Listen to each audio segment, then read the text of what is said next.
जो अल्लाह को धोखा दे सकते हैं, जो रसूलुल्लाह की छवि पहन के उनके बताए हुए रास्ते से बरखिलाफ जा सकते हैं, वो आपको और मुझे क्या समझेंगे?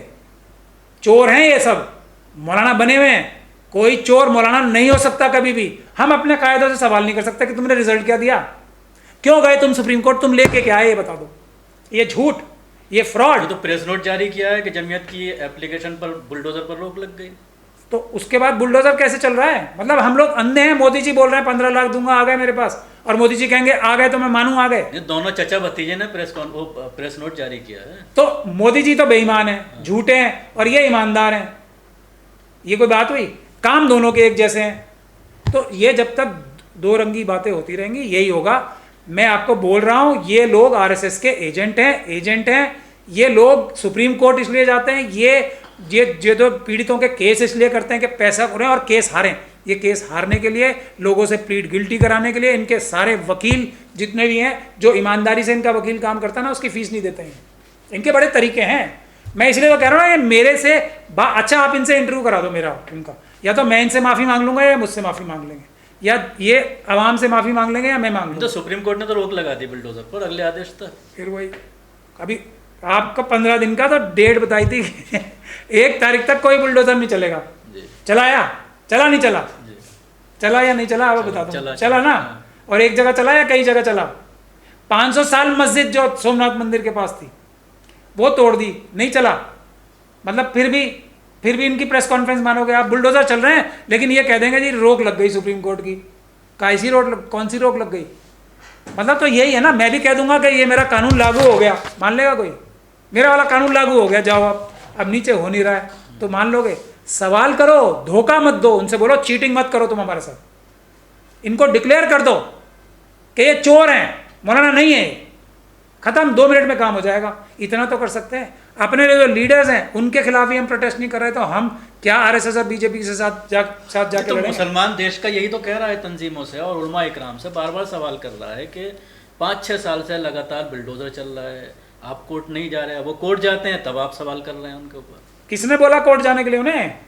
आम लोग कहते हैं। किसी ने नहीं कहा उनसे कोर्ट जाने के लिए। वो वकील हैं जो कोर्ट जाने के लिए तो मुझसे कहेंगे। मुझसे आके क्यों कहते हैं प्रजा साहब कुछ करो, रोको? तो पैसा तो खर्च करते हैं वो।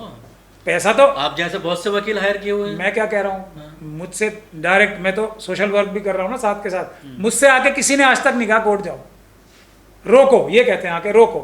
हमें तो आइडिया नहीं है कैसे रुकेगा, आप बताओ कैसे रुकेगा। तो मैं क्या कहता हूँ, 80% जो है पीसफुल प्रोटेस्ट करने से रुकेगा, 20% अदालत में जाने से लगेगा।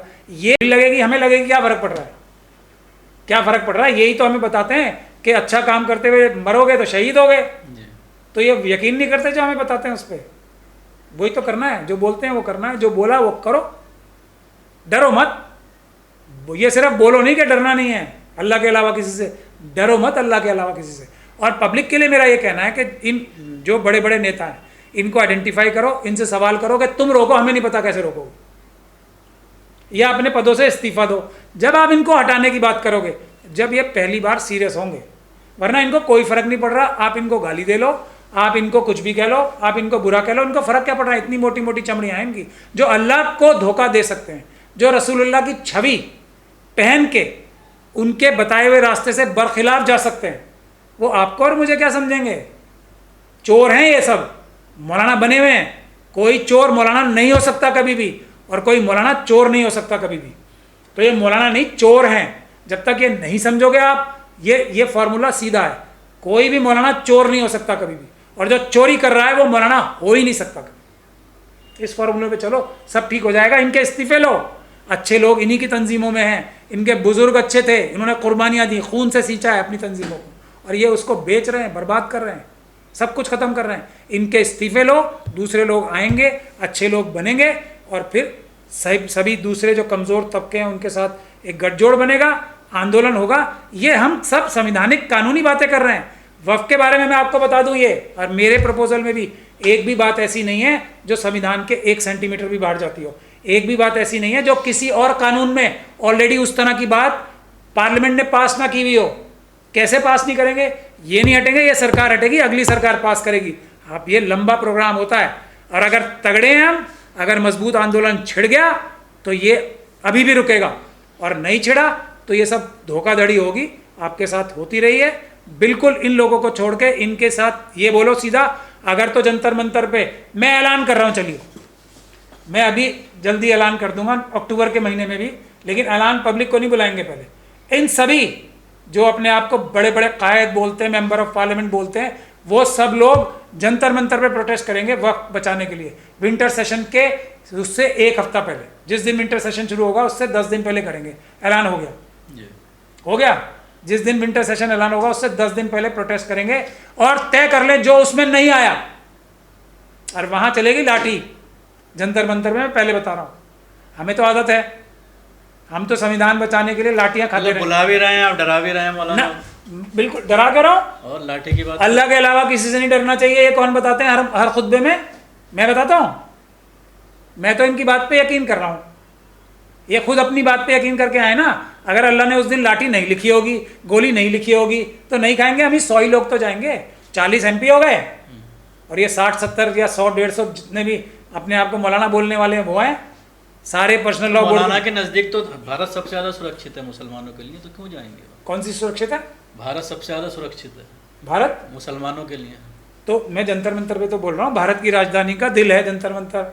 मैं कौन सा बाहर ले जा रहा हूँ उन्हें भारत से?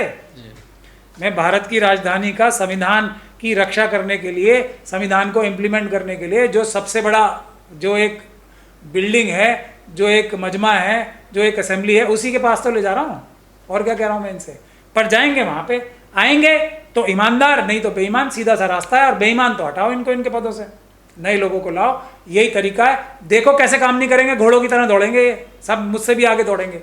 लेकिन इनको डर तो पैदा करो, फिर अमित शाह जी नहीं छोड़ेंगे अगर इनका पद से आप हटा दोगे।